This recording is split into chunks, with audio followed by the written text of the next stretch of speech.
पिछले वीडियो में हमने मॉलिक्यूलर ऑर्बिटल थ्योरी के बारे में जाना था और हमने देखा था कि मॉलिक्यूलर ऑर्बिटल थ्योरी में जब दो एटॉमिक ऑर्बिटल आपस में मिलकर मॉलिक्यूल बनाते हैं तो वहाँ जो मॉलिक्यूलर ऑर्बिटल बनते हैं वो दोनों एटॉमिक ऑर्बिटल के लीनियर कॉम्बिनेशन से बनते हैं। तो चलिए आइए समझते हैं कि ये linear combination of atomic orbital क्या है। तो हम बात कर रहे हैं linear combination of atomic orbital की, जिसे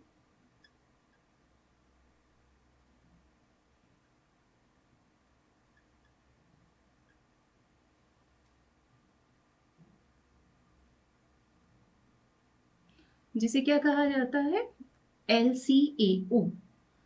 तो LCAO के द्वारा मॉलिक्यूलर ऑर्बिटल बनने के लिए हम मानते हैं कि हमारे पास दो एटम है, एक एटम A है और दूसरा एटम B है।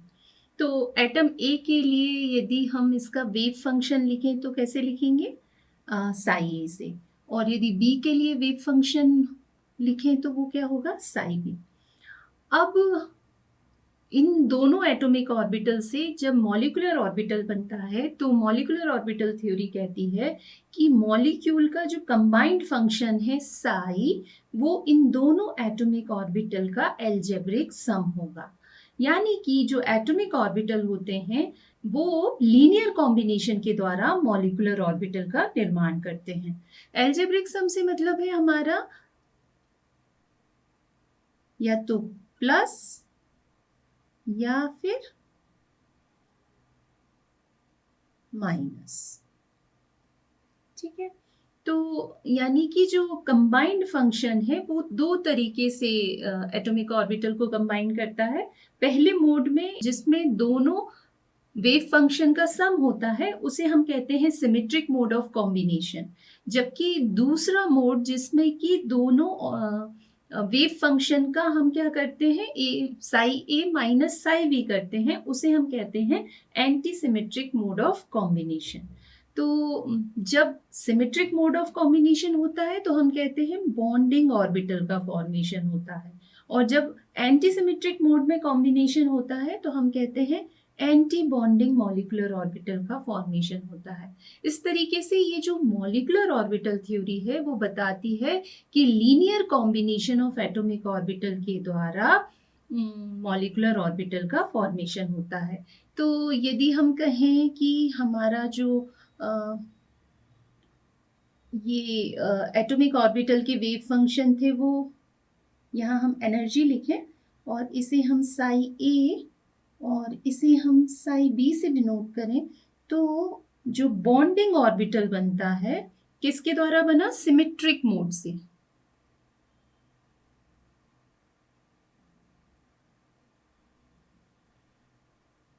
और एंटी बॉन्डिंग ऑर्बिटल कैसे बनता है, एंटी सिमेट्रिक मोड से।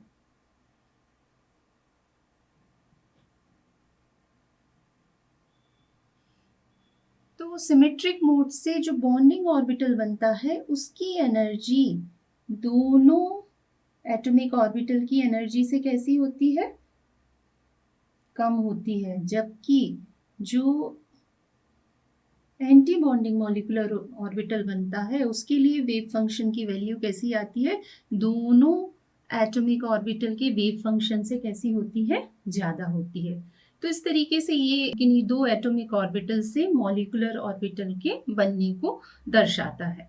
तो हमने देखा कि जो एंटी बॉन्डिंग मॉलिक्यूलर ऑर्बिटल होते हैं वो हाई एनर्जी के हैं, जबकि बॉन्डिंग मॉलिक्यूलर ऑर्बिटल कैसे हैं, लो एनर्जी के हैं।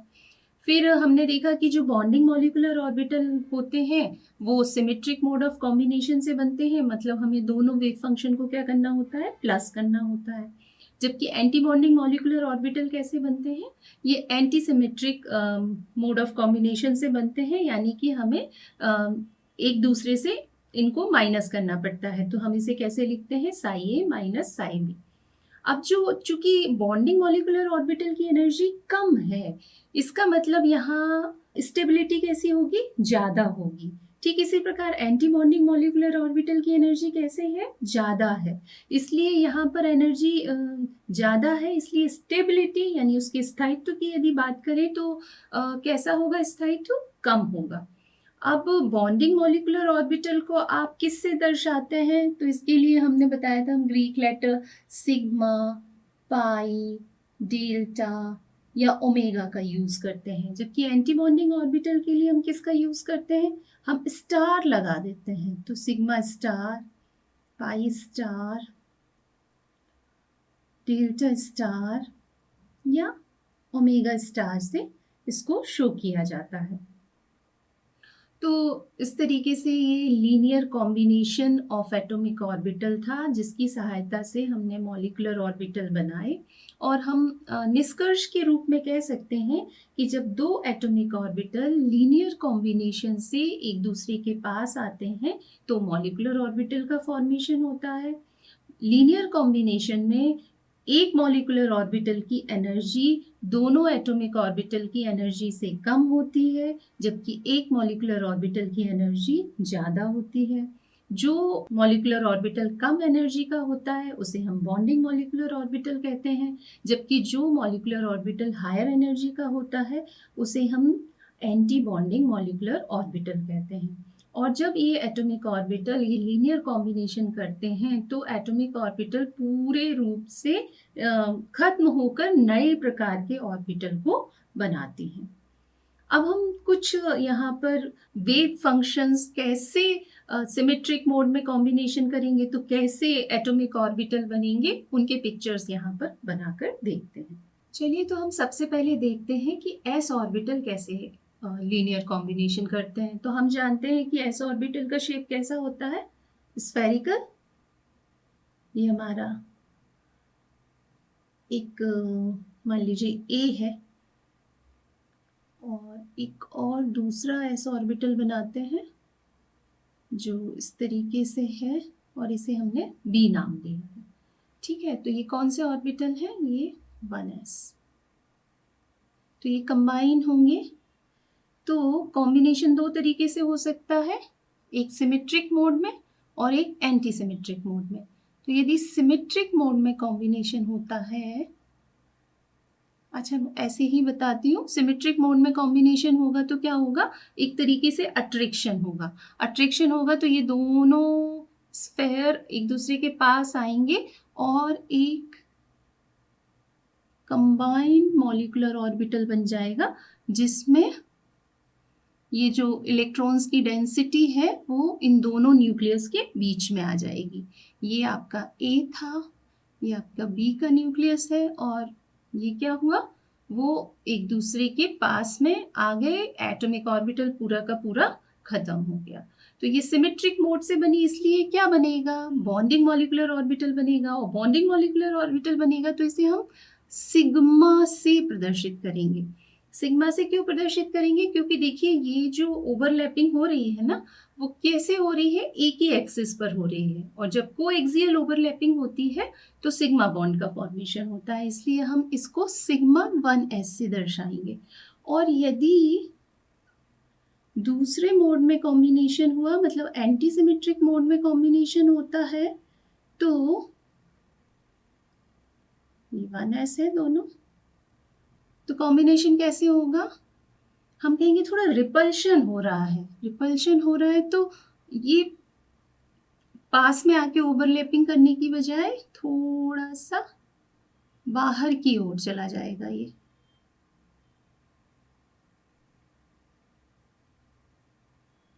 तो ये और इसकी इलेक्ट्रॉन डेंसिटी यहाँ ठीक इसी तरीके से,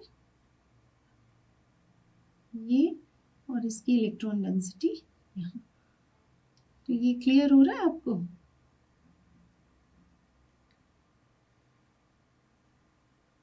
ये कुछ इस तरीके से शेप है इसका। तो ये हमारा बना एंटी बॉन्डिंग मॉलिक्यूलर ऑर्बिटल, और इस एंटी बॉन्डिंग मॉलिक्यूलर ऑर्बिटल को हम किससे रिप्रेजेंट करेंगे, सिग्मा स्टार 1s से रिप्रेजेंट करेंगे। अब हम देखते हैं p ऑर्बिटल की कोएक्सियल ओवरलैपिंग। तो जनरली जो p ऑर्बिटल है उसका शेप क्या होता है, डबल शेप। और इसमें से एक लूप पॉजिटिव, एक निगेटिव, यहाँ पर नोड, तो इसको हम कहते हैं, मान लीजिए 2pz है, ठीक। तो इसी तरीके से एक और p ऑर्बिटल, और यहाँ पर हम करा रहे हैं सिमेट्रिक मोड में लीनियर कॉम्बिनेशन, ये भी 2pz है। तो अब देखिए ये z एक्सिस है, तो एक ही एक्सिस पर क्या हो रहा है, ओवरलैपिंग हो रहा है। तो ये जो पार्ट जो सेम फेज में है वो क्या हो जाएंगे, एक दूसरे को अच्छे से ओवरलैप कर लेंगे, यानी कि ये वाला पार्ट छोटा हो जाएगा, ठीक इसी तरीके से इसका भी दूसरा वाला पार्ट छोटा हो जाएगा।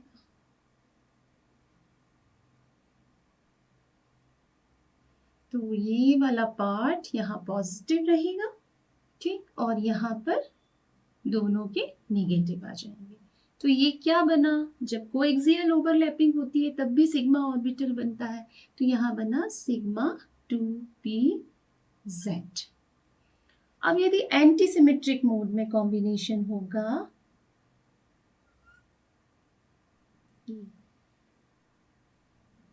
और हमने क्या लगाया, माइनस का साइन लगाया, तो क्या है, रिपल्शन होगा यहाँ पर, और ये अपने आप को इस तरीके से अरेंज कर लेगा कि इसका पॉजिटिव पार्ट इस साइड चला जाएगा और नेगेटिव पार्ट इस साइड चला जाएगा।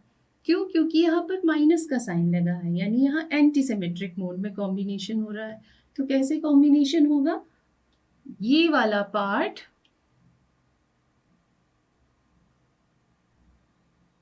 बड़ा हो जाएगा, यहाँ पॉजिटिव, रिपल्शन हो रहा है इसलिए पास वाला पार्ट कैसा हो जाएगा, छोटा हो जाएगा। तो यहाँ नेगेटिव और ये नेगेटिव, एक पॉजिटिव एक नेगेटिव और ये पॉजिटिव, पलट गए ना, ये कहाँ आ गया था, नेगेटिव पार्ट इस साइड आ गया था, तो यहाँ पर हम क्या बनाएंगे, नेगेटिव और उधर पॉजिटिव। तो इससे क्या बना, इससे बना हमारा anti bonding molecular orbital sigma star 2pz, ठीक।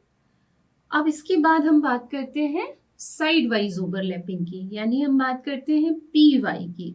तो यहाँ देखिए पी वाई में किस तरीके से ओवरलैपिंग होगी, मान लीजिए हम यहाँ पर ले रहे हैं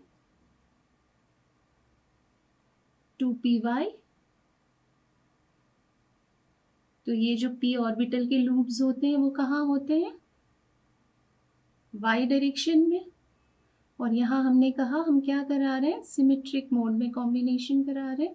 तो सिमेट्रिक मोड में कॉम्बिनेशन होगा और साइड वाइज ओवरलैपिंग होगी, और जब साइड वाइज ओवरलैपिंग होती है तो ओवरलैपिंग बहुत कम होती है, एक्सटेंट कम होता है, और उस कंडीशन में कौन सा बॉन्ड बनता है, पाई बॉन्ड बनता है। तो ये पाई बॉन्ड कैसे बनेगा, ये दोनों ऊपर के जो लूप्स हैं एक ही फेज में है, इसलिए अच्छे से ओवरलैप हो जाएंगे और कुछ इस तरीके से मॉलिक्यूलर ऑर्बिटल बनेगा। ये वाला पार्ट आपका पॉजिटिव, ये वाला पार्ट नेगेटिव, है ना। तो इसे हम क्या बोलेंगे, पाई बन रहा है ना, तो सिग्मा नहीं बोलेंगे, अब इसको बोलेंगे पाई।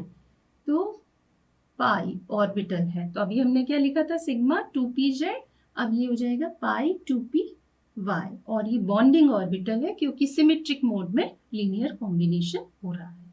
यदि हम एंटी सिमेट्रिक मोड में कॉम्बिनेशन कराएं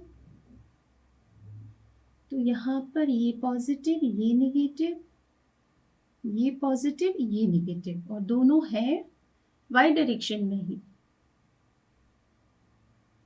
तो ये दोनों 2py ही हैं। पर यहाँ पर अब हमने क्या करा दिया, कॉम्बिनेशन कैसे करा रहे हैं कि ये एंटी सिमेट्रिक मोड में है, तो जब भी माइनस का साइन आएगा तो फेज क्या हो जाती है, चेंज हो जाती है, क्योंकि रिपल्शन होता है। तो नेगेटिव पार्ट कहाँ चला जाएगा, ऊपर चला जाएगा। तो ये एक दूसरे से दूर होने की कोशिश करेंगे। तो अब किस तरीके से कॉम्बिनेशन होगा, ये यदि नोड है तो ये वाला पार्ट यहाँ की ओर जाएगा, ये वाला पार्ट थोड़ा यहाँ बाहर की ओर जाएगा, और इसका ये जो पार्ट है वो इस साइड बाहर की ओर, और ये वाला पार्ट थोड़ा इधर बाहर की ओर। ऐसा लग रहा है जैसे मैं बटरफ्लाई बना रही हूँ, मगर ये बटरफ्लाई नहीं है। ये क्या हो रही है, पी ऑर्बिटल की एंटी सिमेट्रिक मोड में लीनियर कॉम्बिनेशन हो रहा है, जिससे पाई स्टार का फॉर्मेशन हो रहा है। अब देखिए आप, ये प्लस रहेगा, ये माइनस रहेगा, और यहाँ पर ये पलट गया था ना, तो यहाँ माइनस और यहाँ प्लस, तो इलेक्ट्रॉन्स जो है वो पास में आ ही नहीं पा रहे हैं। तो ये बना हमारा सिग्मा स्टार 2p y। तो इस तरीके से हमने देखा कि सिग्मा ऑर्बिटल का फॉर्मेशन कैसे होता है। Sigma bonding molecular orbital, anti bonding molecular orbital, फिर हमने देखा पाई मॉलिक्यूलर ऑर्बिटल जो कि बॉन्डिंग भी फॉर्म में भी है और एंटी बॉन्डिंग फॉर्म में भी है। इस तरीके से ये बॉन्डिंग मॉलिक्यूलर ऑर्बिटल और एंटी बॉन्डिंग मॉलिक्यूलर ऑर्बिटल की हमको डायग्राम बताते हैं। तो अब जब ये इस तरीके से मॉलिक्यूलर ऑर्बिटल बन जाते हैं, तो मॉलिक्यूलर ऑर्बिटल बनने के बाद अब इनमें इलेक्ट्रॉन्स की फिलिंग शुरू होती है। तो इलेक्ट्रॉन्स की फिलिंग कैसे शुरू होती है, तो बिल्कुल उसी तरीके से जिस तरीके से आपके एटॉमिक ऑर्बिटल्स में इलेक्ट्रॉन्स की फिलिंग होती थी। तो वो किस पर डिपेंड करती थी, तो उसके लिए हम 3 रूल लेते थे।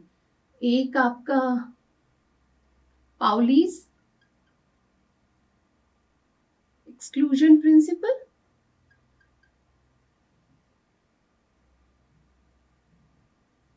जो क्या कहता था, पाउलीज एक्सक्लूजन प्रिंसिपल जो कहता था कि किसी भी एटॉमिक ऑर्बिटल में उसकी चारों क्वांटम संख्याएं बराबर नहीं हो सकती। इसका मतलब जो एटॉमिक ऑर्बिटल होता है उसमें इलेक्ट्रॉन्स पेयर में होते हैं, और इस तरीके से होते हैं कि उनके स्पिन क्या होते हैं, अपोजिट होते हैं। यानी किसी भी ऑर्बिटल में जो इलेक्ट्रॉन्स हैं उनकी मैक्सिमम नंबर कितना हो सकता है, 2 हो सकता है। उसमें भी उनका स्पिन कैसा होना चाहिए, अपोजिट डायरेक्शन में होना चाहिए। फिर हमने देखा था एक रूल था हुंड का रूल, हुंड्स रूल।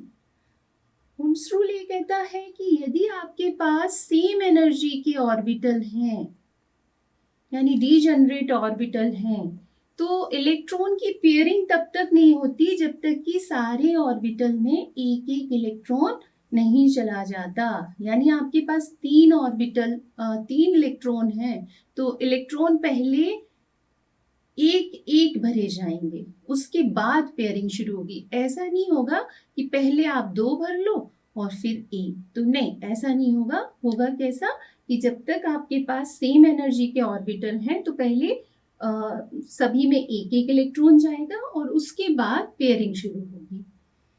तीसरा रूल था अफबाउ रूल, जो ये कहता है कि इलेक्ट्रॉन्स की फिलिंग पहले लोअर एनर्जी के ऑर्बिटल में होती है। यानी इलेक्ट्रॉन पहले लोअर एनर्जी में भरे जाएंगे, फिर उससे हाई, फिर उससे हाई, फिर उससे हाई, फिर उससे हाई। तो एनर्जी के इंक्रीजिंग ऑर्डर में इलेक्ट्रॉन्स की फिलिंग होती है। तो इन 3 रूल्स के आधार पर अब हम डिफरेंट मॉलिक्यूलर ऑर्बिटल्स में इलेक्ट्रॉन के भरने को समझते हैं और उसके एनर्जी डायग्राम को आगे देखते हैं।